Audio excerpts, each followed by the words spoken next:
On Wednesday, New York Governor Kathy Hochul announced over $13 million for the Abortion Provider Support Fund. The tax-funded initiative seeks to expand abortion access across the Empire State in the wake of the Dobbs decision striking down Roe v. Wade and federal protections for abortion. Hochul said, quote, "To ensure access to reproductive health care, we must provide the resources and support providers need.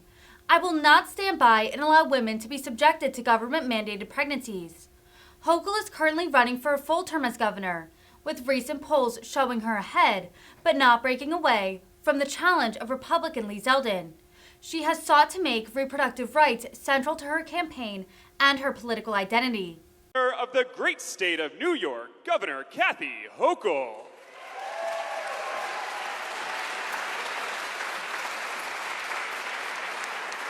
Are we supposed to go up yet?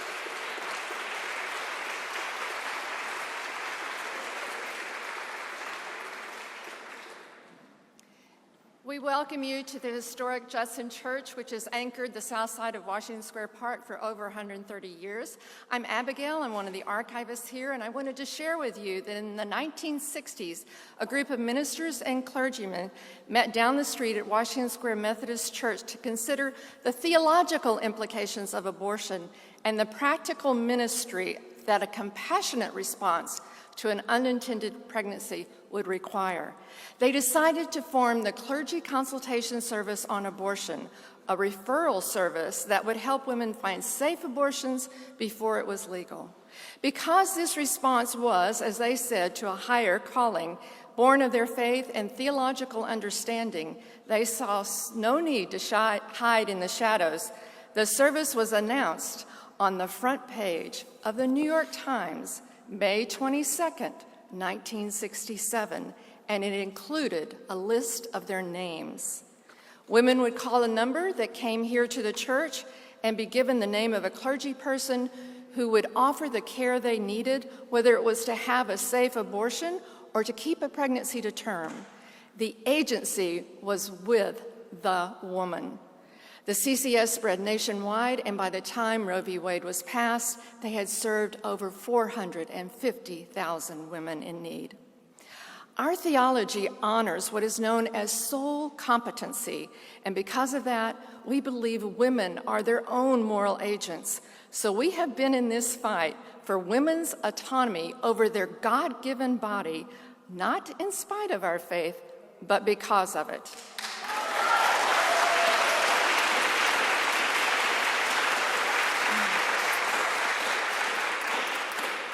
I'm Jacqueline Ambrosini, and I'm co-chair of the Reproductive Justice Task Force here at Judson. And we've carried on since then, especially once the Hyde Amendment was passed, which effectively blocked access to women for funds for abortion, and which put an undue burden on women of color and people with little resources. An interesting thing about our church is that from the very beginning, we have believed in the separation of church and state, and we will fight to the end for that, for religious freedom and from religious organizations enforcing their ideas on us as collective American citizens.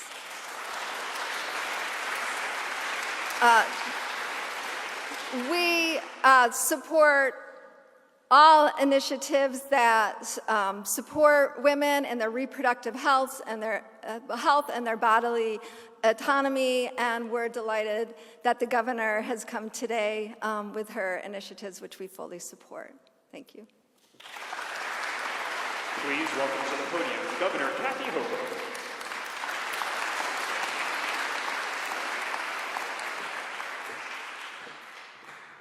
Good morning. Well, this is the next stop on the journey to let the nation know that this is the state of New York, and we will protect a woman's right to a safe and legal abortion. It's happening here in our state. To Abigail and Jacqueline, thank you for sharing that story, that history that shows the courage of the early congregants of Judson Memorial at a time when abortion was actually illegal in the state of New York.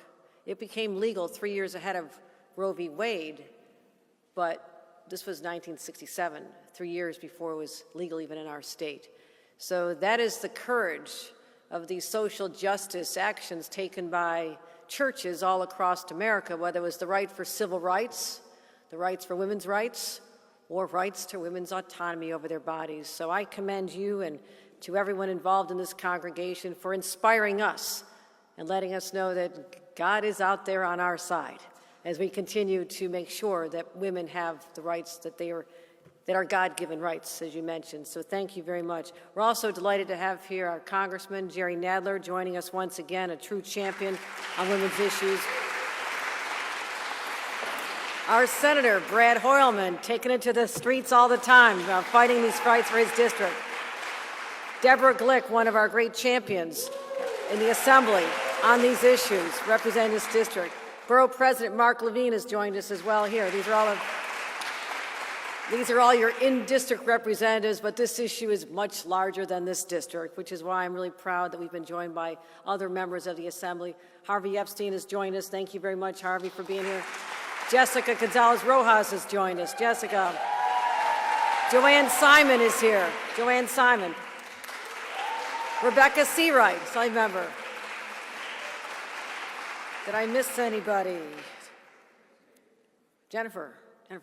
Reggie Kumar, we saw you last night at Diwali, so I think I saw you more than I see my own family, but that's okay. So thank you again for last night's great celebration, but also for and reminding us the presence of light in our lives. And at that Diwali celebration, we talked about how light does prevail over darkness. And while there has been a dark pall cast over our nation in the aftermath of the overturning of Roe v. Wade, let that light continue to shine right here in the state of New York. So I believe I've captured everyone. We're also going to be hearing from Dr. Camille Clare. Oh, Senator Jackson. Senator Jackson. Thank you. Thank you, Senator Jackson.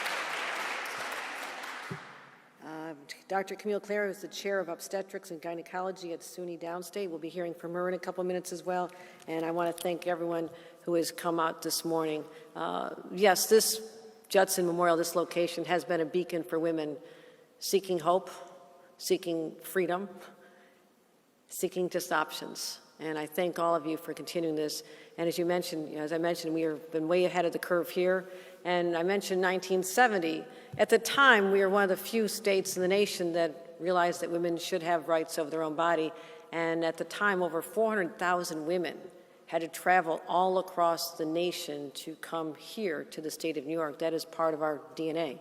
It's part of our history.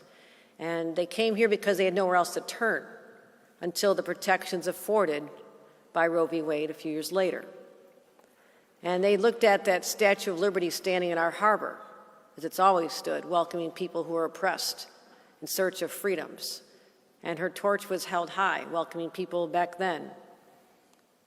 Today, that statue still stands as a reminder of our responsibility to the rest of the nation. Indeed, the rest of the world when others are seeking freedom, because freedom has been under assault since that decision. And we'll always be that safe harbor, and I've met many, many New Yorkers. I go to farmers markets, I walk the streets of Manhattan every day. I'm walking Brooklyn tomorrow, Bronx, I'm all over the place, Queens, Staten Island. Should I start naming all 62 counties? Okay. Shouldn't head down that fast, but I'm out there a lot. I'm not isolated in an office. And I'm still struck by the fact that I was Union Square. Just a couple days after the decision came down, and a young woman just came up and threw her arms around my neck and literally just started sobbing. She just said, "I never thought it would happen to us." Well, it did. And New York State, even in anticipation of that decision, weeks before it came down, we knew we had to stand up and be strong, show the courage that we all associate with New Yorkers, let them know that we will not be deterred. I've had also the opportunity to meet some extraordinary people, the providers, who've been under assault, literally under assault, sometimes physical attacks on their buildings, social media attacks. I mean, the The stress that our reproductive health providers, our doctors, our nurses, our volunteers, our administrators has been extraordinary. And what they do is nothing short of heroic. They're on the front lines, providing compassionate care to people who come to that door because of all the challenges they face. And these frontline providers need tools. They needed us to step up the way they're stepping up. And that is why back in May, before the decision overturning Roe v. Wade, we announced the Abortion Provider Support Fund because we knew that we could do it here. It's the largest of its kind in the nation. And we put $25 million directly toward providers to help them be ready for what we anticipated would happen, which did happen, that more people would be coming from out of state in search of these services. So the first $10 million went to 13 organizations operating 63 clinics across the state. We did that back in July. Many of you were there. And at the time, I announced the timing for the next tranche. And today, I'm proud to announce $13.4 million of grants going to abortion providers,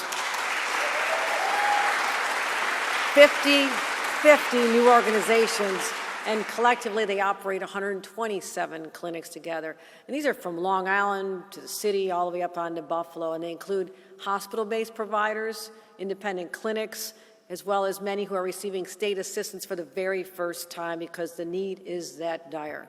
And so we're going to continue bolstering their services because if you guarantee a right to an abortion, you have to guarantee access to that right. And that's exactly what this is about. So, as much as we're here to talk about what we're doing for New York State and our providers, and that's critically important, it's also we're facing the grim reality of what's happening to our sisters across this nation. Just last week, the report came out. 66 clinics in 15 states have entirely stopped providing abortion services since Roe was overturned. It's had major, major implications for people. Just imagine the trauma. You saw the early stories of children having to be sent to other states, or people having to travel across many state lines just to save their lives in some cases, or just to stop a 14-year-old from becoming a parent. That 14-year-old is not old enough to drive. That 14-year-old cannot have a drink. That 14-year-old cannot adopt a child. But to think that despite what they want, the government would force a child to become a parent is disgraceful. And that's not just hyperbole. That's not saying, oh my gosh, the sky is falling. The sky fell on that day, and it's affected women and children, teenagers across this nation. We are seeing in the Queens, we just talked to one of our providers there, they had a huge increase in people coming from all over the state. We knew it was happening. We were ready for it. And I said, we'll always, always be the place that people can come to and allow people to make their own decisions. And I'm so glad I have allies in the state legislature. I have allies, and I have also allies in a health commissioner. And let me be clear. It makes a difference on whether or not your health commissioner stands with you philosophically and to the core the belief that women have a right to make their own health determinations. Dr. Mary Bassett does that.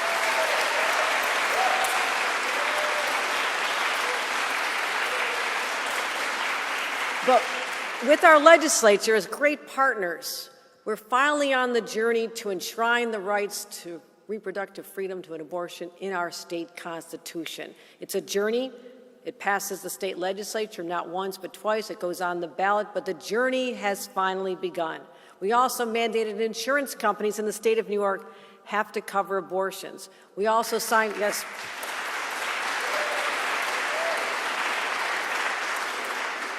I signed a package of 6 bills to protect our providers because we have vigilantism going on out there, where people, especially from other states where they've said that someone can be prosecuted, charged with murder if they assist in an abortion of one of their residents. So I needed to send a message loud and clear that our providers in the state of New York will not be extradited. We are protecting you, and we'll make sure that there's no barriers to you doing the work that you've chosen to do, and we're grateful you are there. We also launched a public relations campaign. Because right now, the rights of millions of women across this country are in the hands of just a few states. If you don't think it matters who your leaders are in your states and in your state legislature, that is the wake-up call. That is the wake-up call. Because it's often a matter of life and death for the mother as well. But we're here to continue the fight. We're undaunted. We're tough. We are New Yorkers. And we'll not back down. Not now, not ever. And leaders, just like they did here, against the tides of popular sentiment, stood up here in Judson Memorial Church. You are the inspiration that we need even all these years later in 2022 to carry on the work and to be the change makers, just like the suffragettes who came before and the civil rights leaders and the LGBTQ movement that started right here. All of you, the doctors, the advocates, the champions, the elected officials, will look back at this time and know, and be able to tell your children and grandchildren, I stood up. I stood up against what was happening, the assault on women's lives. You carry the torch that has been passed to all of us. It's our responsibility, it's our moral responsibility to continue to fight. So yes, as sad as it is that a fight that became in earnest during my mother's early years as a young mother up in Buffalo, it's a right that I took for granted, that my daughter took for granted, my little granddaughter, Sophia, cannot take for granted. And I never foresaw a world where this would happen. That is the reality we're living with right now. But we don't give up. We don't give up because we will fight. We'll fight like hell to make sure that no one ever touches these rights right here, and we'll be that beacon of hope. We'll be that safe harbor for women all across this nation. It starts with the providers and the grants that we have for them to do their jobs, and any way we can support you. You can count on us, count on New York to be there for all of you. Thank you, my friends. Thank you. With that, let me bring up Dr. Mary Bassett.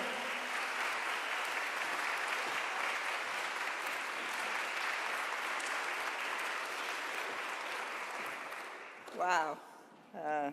Thank you, Governor Hochul. It really is such an honor to work for you and to listen to these fighting words, which is what we need right now. And it's wonderful to be in this iconic space, which, as all of you know, has been a place, a hallowed ground in the women's health movement. And we heard some of that important history this morning.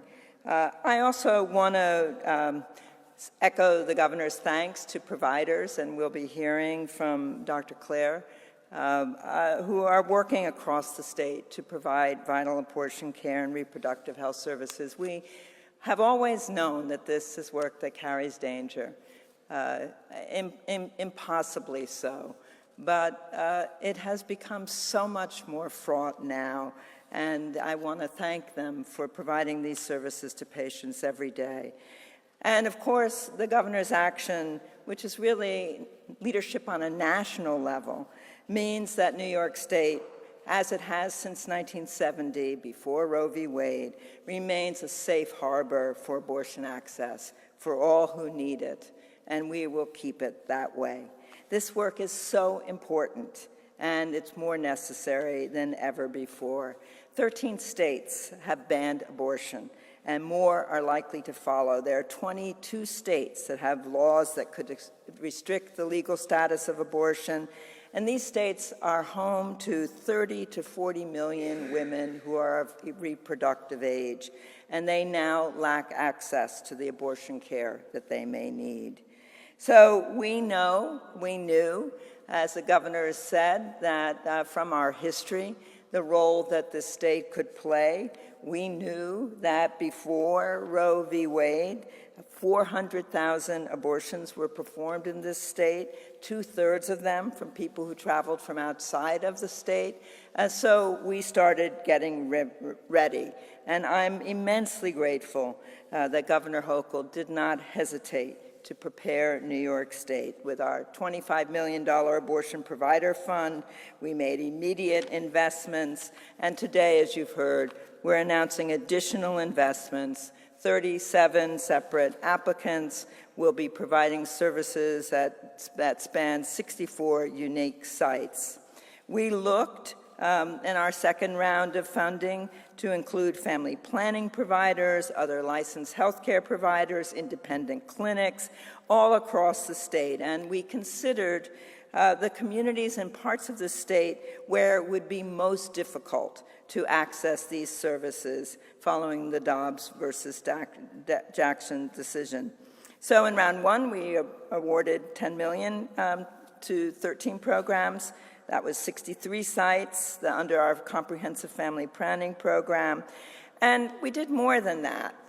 And this is something that the governor didn't mention, but was so important. We began conversations with reproductive health providers, and we began roundtables where we met with providers on the ground to discuss the challenges and opportunities and needs as we go forward. And that's the basis of the governor's commitment, listening to people and hearing what they need to make sure that we have facilities that are safe and secure. She also, with our colleagues at the Division of Criminal Justice Services, put forward $10 million in funding to improve security at facilities. So, simply put, abortion must stay safe, legal, available, and accessible to all. Abortion care is both a medical intervention and a human right.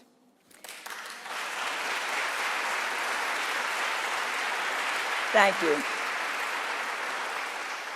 So, right before the Supreme Court released its final decision, which was anticipated but astounding, many women came forward, including me, to talk about their personal experience with abortion. Everybody's entitled to a private life. This is something that I had never done before, but I thought it was important to make our stories known. And for the first time in Elle magazine, I wrote about having had an abortion when I was a medical student. And this is an example of the kind of unprecedented times that we're in, where our collective work and our stories, we must continue to destigmatize the fact that people need this care.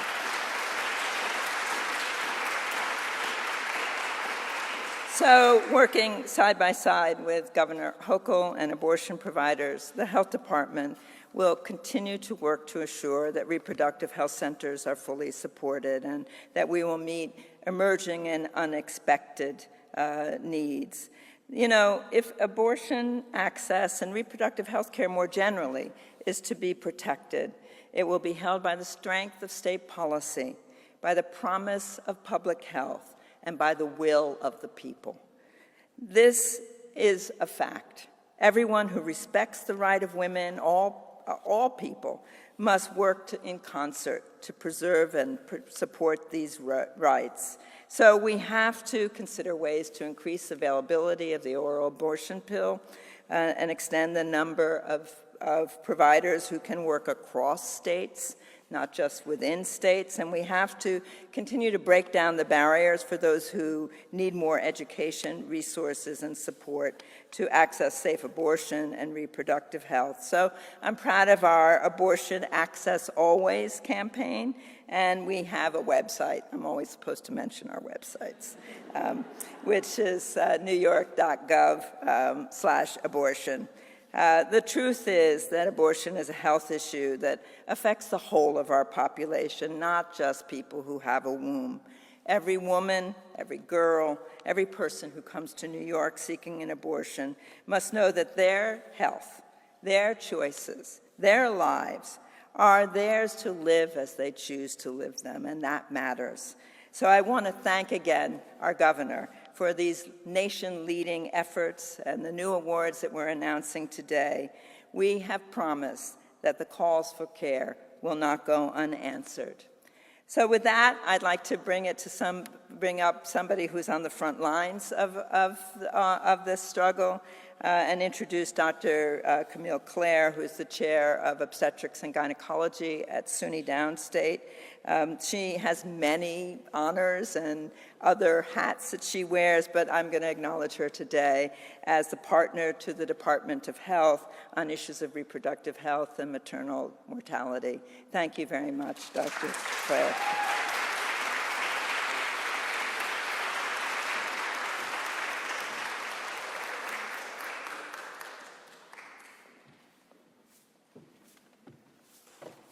Well, step one, I made it safely to the podium, so that's great.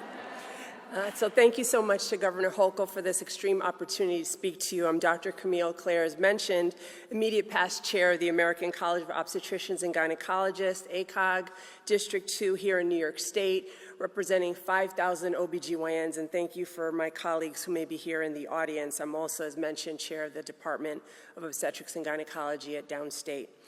As a practicing OBGYN, this is an extremely challenging moment in our country's history. I stand today as a proud New Yorker. I'm a diehard New Yorker, as many people know, though I'm acutely aware that our fellow OBGYN colleagues and their patients across the country are facing a dismal reality. Due to laws that are not based in medicine or science, OBGYNs are being forced to violate their medical training and turn away patients due to fear of prosecution and the possibility of being stripped of their medical license. Some OBGYNs are faced with deciding if a patient is sick enough to receive abortion care and hope that prosecutors agree with their medical decision to provide an abortion. Abortion restrictions are direct attacks on the sanctity of the patient-physician relationship and the inherent personal decision made by a patient to access this essential health care. We know that restricting access to abortion impacts the health and well-being of pregnant people, and that barriers to abortion exacerbate existing societal disparities, most profoundly affecting communities that already face health care and social inequalities or inequities.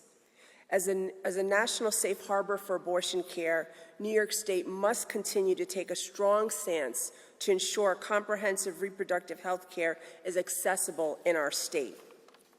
We appreciate the efforts of the governor in prioritizing funding for providers. This funding is critical to ensuring that the OBGYN workforce can continue to provide abortion care for all who seek it in our state. I myself is a provider of comprehensive obstetric and gynecological care. I also train the next generation of OBGYNs. This funding is super critical for all of us who provide this care. At a time when other states are forcing patients to seek care in other states, New York is standing ready to provide needed abortion care. ACOG District 2 looks forward to the opportunity to continue to work with lawmakers on ways to support the OBGYN workforce during this unprecedented time in our history. Thanks again to the governor for her support.